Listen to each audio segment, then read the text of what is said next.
So anyway, thought I'd make a video because I don't have anything else to do. And just to kind of keep people up, posted on kind of what's going on. I haven't been really reading these two books. I've read maybe Mariah Carey's probably 15, 20 pages. And the only reason I got startled by that was because I feel when I was reading it, it was possibly rewritten. I don't know. It's like I don't know if it was necessarily her life or not, but I am gonna finish it. I'm also gonna finish. I'm looking really forward to this other book. It's a little bit of an easier read. But anyway, I wanted to talk about also this model ship, and I don't think I probably have had to work more on the planking mounts, these plankings, more than any other boat. But it's been really difficult. Because so much of this has been kind of measurementally off, but I've been working with what I have, and it turned out pretty good. There's very detailed niches that you do before you get to the process, and you're actually supposed to put this sort of mohawk fender that sort of kind of guides the ship a little bit underwater. After you put the brown planking on here, because this is the main skeleton, this is the main foundation. Then there's that brown, that smooth tan looking brown, or that kind of a dark, what do they call it? Wood grain. Well, I think it's like wood grain looking color. And it's basically just a very thin sheet that goes over to give it more of that ancient look.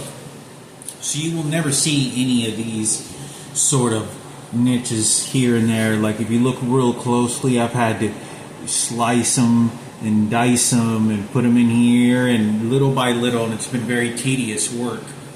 The back end of this turned out was very, very bad, where there was just a lot of open gap to this. So what I had to do is I had to do some repairs and work on some other skills and do some repairs on this. So I thought it was a pretty good job. So I put some wood there, and then smooth it out again, put some more glue, wood, and then smooth it out. This is obviously going to be a little bit different because there's going to be an open gap. Sometimes I decide it's not through necessarily that I'm lazy, that I just don't want to go ahead and put something on there. It's because sometimes it does leave a little bit for the detail, so that when it's completed, you'll be like, oh, okay. So it does show a lot of my work and a lot of what I've done. But there's a lot to this, to these model ships. Like if you look real closely, there's an open gap, obviously. So I'll have to fill it up with glue, then smooth it down, hopefully make it a little bit more smoother. Obviously, this is probably going to stay cracked. I don't think there's probably going to do too much that I can fix. Maybe put a little piece of wood there, smooth it out a little bit. And this front part turned out really good, because this is where you insert the front mast, not the front mast, but the, what do they call it? Not the mast, not the foremast, but the stern mast. I don't remember at the moment. Anyway, it goes into there, inserts into there, and then it's, you know, the front part of the ship. You get the main mast here, you get the foremast here. The main mast is like the main pole that holds the sails, that catches the wind or not. Obviously, I really feel that the makers of this or whatever, I think it's for fun, it's decoration, but it really doesn't have the whole lot of details to say that how the boat necessarily functions. So I'm just going to go, I have to be creative because it's just been really tedious just even getting to this part. So I've finally been able to put the frame of this. So I have a guideline. So then I could put this brown plankings that gives it this ancient look, more prettier look, all the way down to here. And have this as a guide as well. And then I have to do every strip by strip. And obviously this right here, this in the directions, it doesn't have a curve. The item that's already pre-cut for me to place on there, you can't put it on there because it's too much of a curve. It just breaks and you can't glue it. So I'll probably have to flatten that out and then I have to then put that on there. But that's pretty difficult to do that kind of curve because it breaks on you.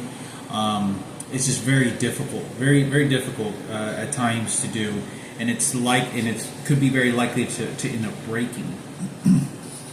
But anyway, yeah. So this is kind of what's going on. I'm really glad I finally, got this kind of rolling along because I still got the front part of this, the front foremast, the main mast, and the stern. I think they call it the stern, the forward stern. I can't remember what it is. Anyway, once this boat is complete and I put those masts on, it's a whole different book of study and job to be able to put those types of strings in all the different types of and all these different types of poles and sails and little pulleys, they call them. They're like pulleys, right?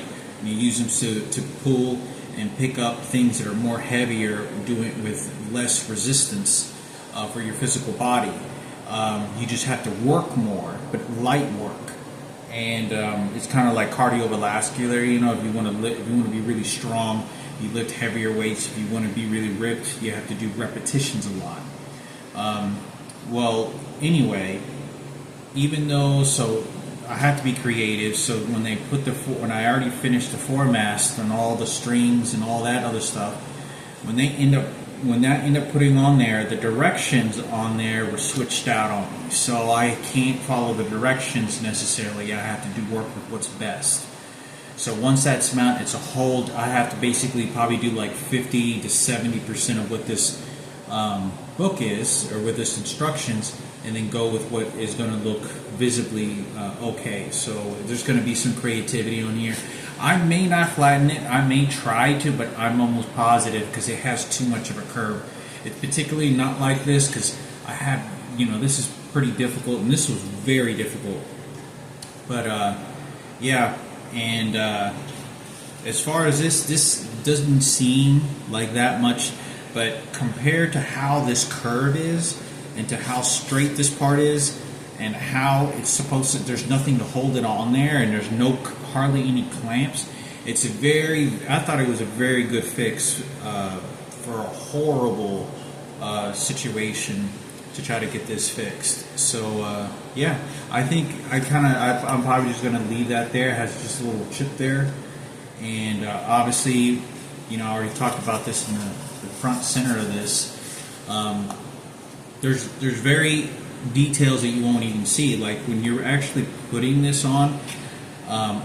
At times you can put them in different orders, so you can put this top deck on after you do the skeleton and after you do the outside planking, so that you can see the internal part, but you won't be able to.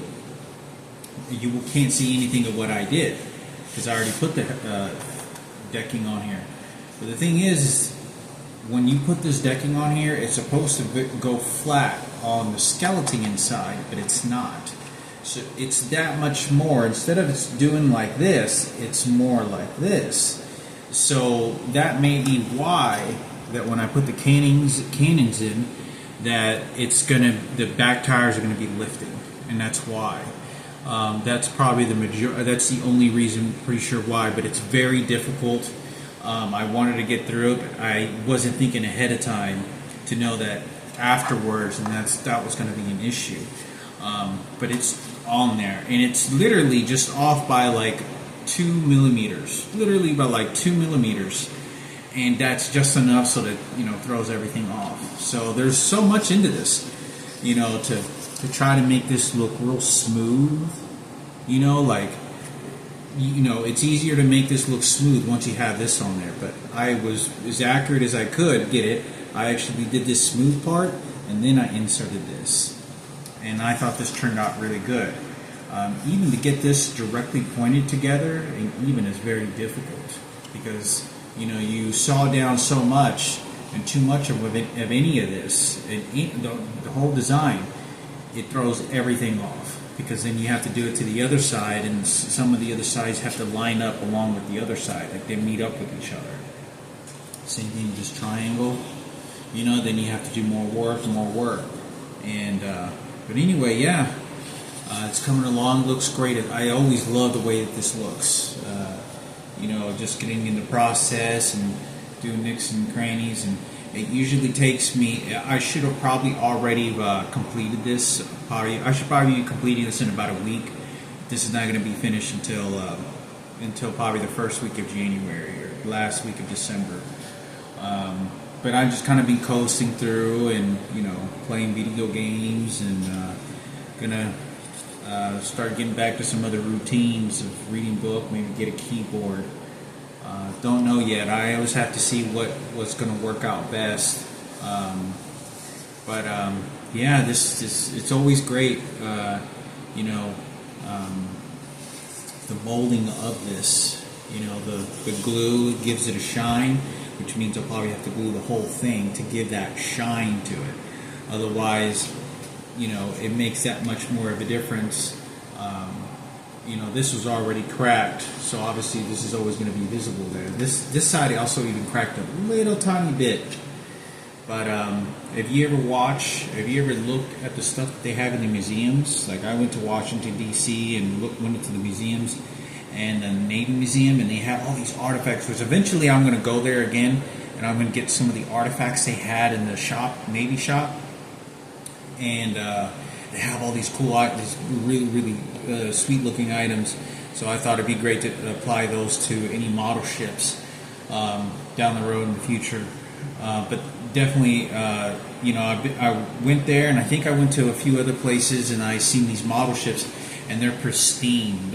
It's not only extremely patient, but it's quite difficult. It's a lot more difficult because at the precise and detail that I think that a professional does it, they even do it to a whole other notch of things, and you really notice that. How detailed you see a lot of the artistic behavior of who that person was and how they were doing that particular type of items. But yeah, I'm hoping. I really want to build the what is it called, the Flying Dutchman.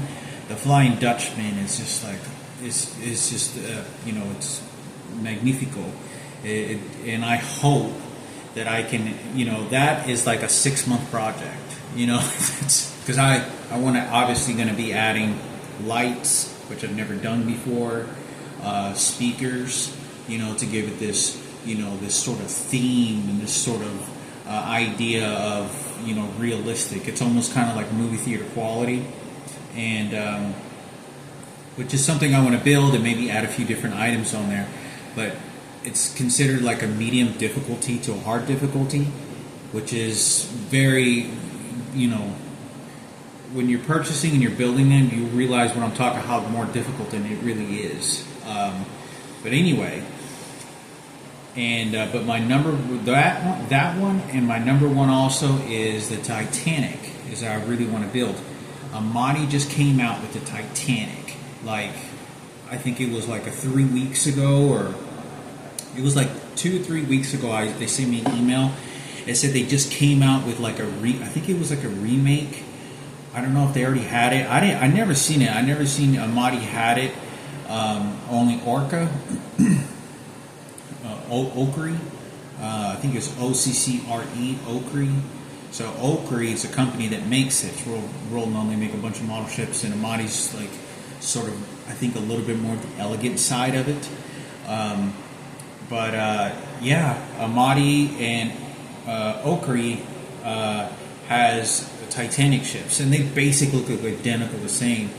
But the Amati says that I don't know. I deleted the email like a week and a half ago, and they made some adjustments on the lasers or whatever on how they want to apply the customers and how the model makers or what they have to go through on their steps. So, given that idea, is that when, which is always great, they're about the same price, same difficulties, a little bit different here and there, but I don't know which company I'm going to use. But the only thing is I don't know if I'll be able to make it here because I don't know if the UPS will deliver an item that large. I think they can. I think they can because I did send my mother from Vermont the ship that I built for Michaela, La Calenderia, but which was really custom made and a lot of things, kind of like a jewelry box with the chains and all that, the Leonardo da Vinci Code with my hair lock on it. But that idea of me sitting in a box like that, I had to make a personal box to be able to fit that because they don't sell them at Walmart. So I have to cut all these boxes, pre-make it and tape it up, and pre-make it, make some adjust, tape it up, and then make sure it doesn't get broken. But anyway, if I go to UPS, they were able to ship that. They were able to ship that at UPS. But the thing is the Titanic is a lot larger than that. It's probably like 1.5 times larger. And I don't, given that once I build that box for that, obviously it's going to be larger than the other box. I don't know if they're able to ship it. And I'm pretty sure UPS can. UPS, or one of them two can. I know UPS might be more lenient toward it, but I don't think if UPS might be able, the post office be able, because it's too big. So maybe UPS that may be able to, because I know I've worked for UPS before, unloading trucks and whatnot, and making delivery runs before, and as part-time jobs, and I know that they do occasionally get some big boxes that they deliver. But it may be just because, the post office may have a little bit of a smaller size to that. But I don't know. That's the only reason I'm going to be preventing from actually making that. It's like the number one on top of my list is the Flying Dutchman and the Titanic. Those are like two top boats that I really want to make. And the Titanic is the same difficulty of the La Calenderia, which means the way of the light. It's a Spanish ship, and the Spanish ship that obviously that's the same difficulty as, which gets me into a lot of confidence that I feel really good I can build to it. And I usually try to gauge to why they make it difficult.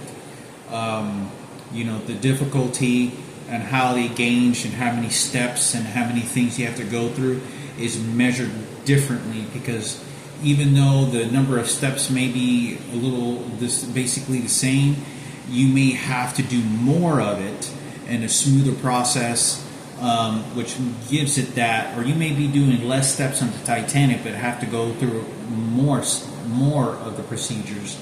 That's why they rank it up a little bit more difficulty. But it's a absolute priceless gem. It's an absolute piece of artwork. Absolute.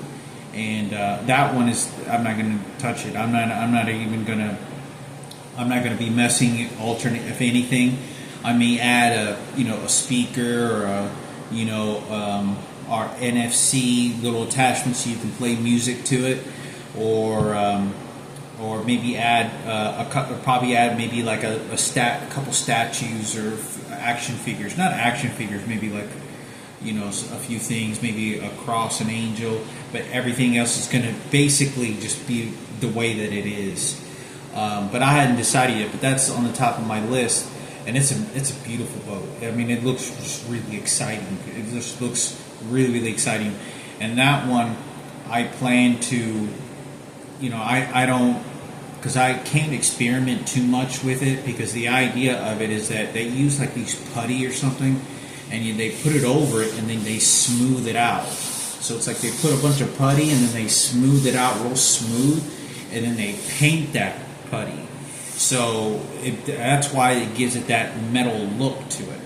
So I have to find out how to use this putty and what kind of putty that they use, and smooth it out, obviously, and then that's why it gives it that metal look, because obviously all the boats that I've built has wood to it, but this one, the Titanic was and this model ship that I'm going to be making is like, I don't know if I'll be able to make it. I don't think I will, but hopefully sometime soon, over the next 18 months, I will be able to try to make it. And it's exactly like museum quality. I mean, it's exactly like what you would see in a museum, and you could put lights in it too. And it's just beautiful, unbelievably beautiful model ship. But yeah, that's on the top of my list. Um, yeah, that's kind of what's going on right now. I'm going to be making some other videos, some other topics, and there's a lot that you don't ever see of what I'm doing with this, and how I have to sand this down. I have to add these little blocks. I have to add these little splices. I have to re-sand it down. I have to re-sand it down, and then I have to kind of look to see how much glue I need to add, and go over it a bunch of times when it should have already been completed. But obviously, this back end, obviously this is supposed to have an outside frame to this, so I'm probably going to have to add this, like an extra piece of brown wood out here on the top, or maybe add an extra one on the top so it gives an outer exposure pop out look.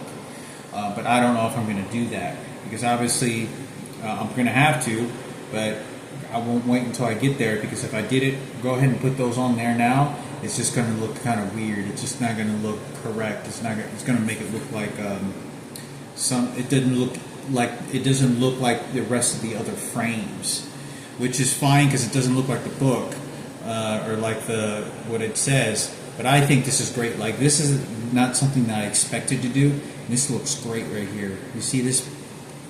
It kind of looks like a resemble of a 1700 captain hat backwards.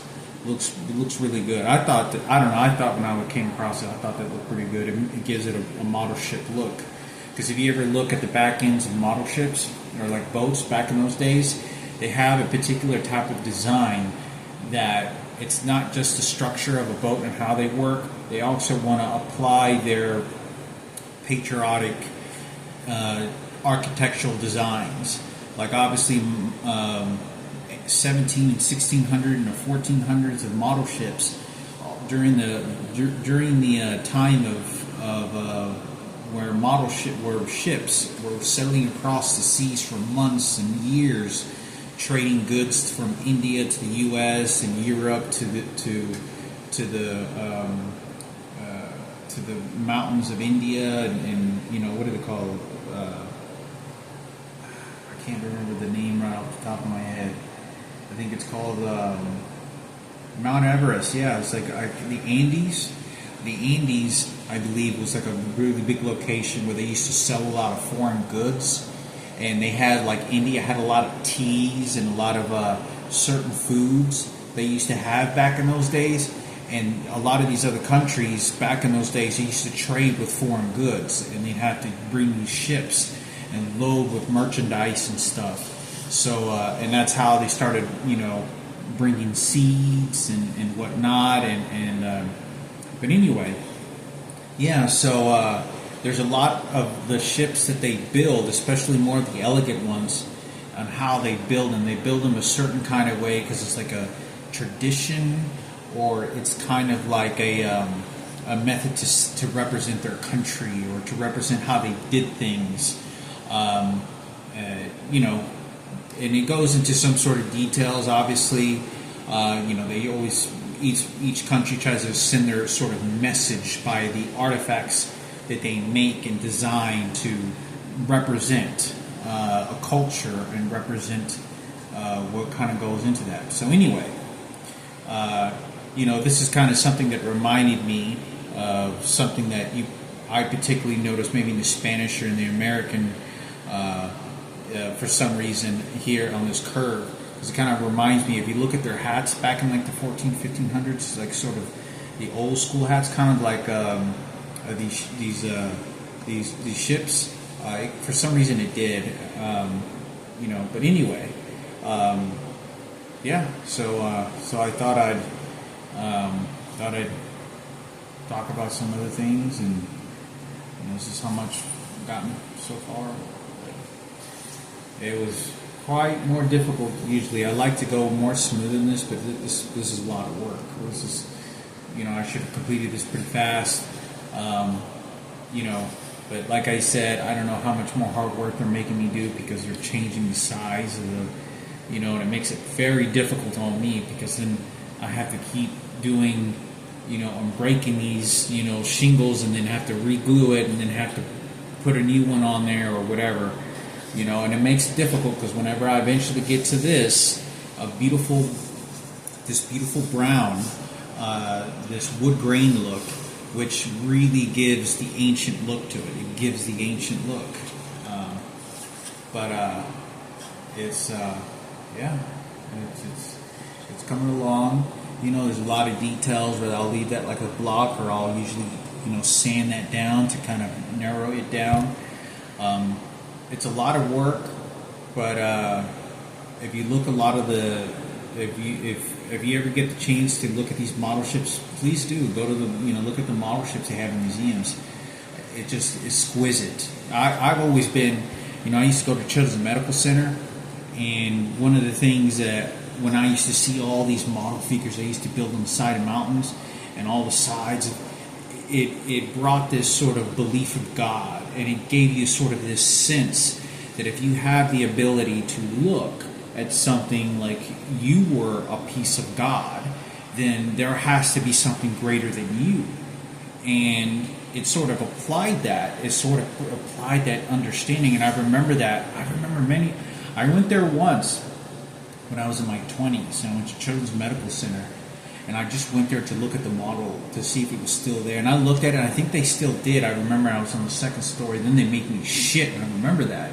But I wasn't there to bother anybody. I just went there to look at the model, ship. I mean, the models that they have, it's magnificent. But it adds a sort of inspiration, and it's a lot of work. When I had my aunt that used to go there all the time. But anyway, so I'm working on this model ship, and there may be some other models. I'm also having some other supplies and some other ideas that quite a bit that I'm actually sending out some gifts for some friends, which it was pretty pricey. But I'm going to be probably going to be working on some. There's some other models that they have out there, like they have ancient, medieval times. Like they have Egyptian boats, like even earlier than this. This was during. This boat was like, I think, what was it? Was it 17 or 1600s? It was 1700s, 1600s, and well, they have these model ships that you can build that were from like during the Egypt times, during like when Jesus was like, during the era time, and in Egypt, they particularly they have Viking boats as well, which is completely different as well, and the Egyptian boats were prior to even which is BC, before Christ, and how they built boats, and how they architecturally thought, how do you build a boat and ship to attack, transport, fight, and travel, and go on voyages, long voyages, and you warriors, or back in those days they didn't have vacation boats. They had a purpose to it. They weren't for vacation, though, I'll tell you that. But I'm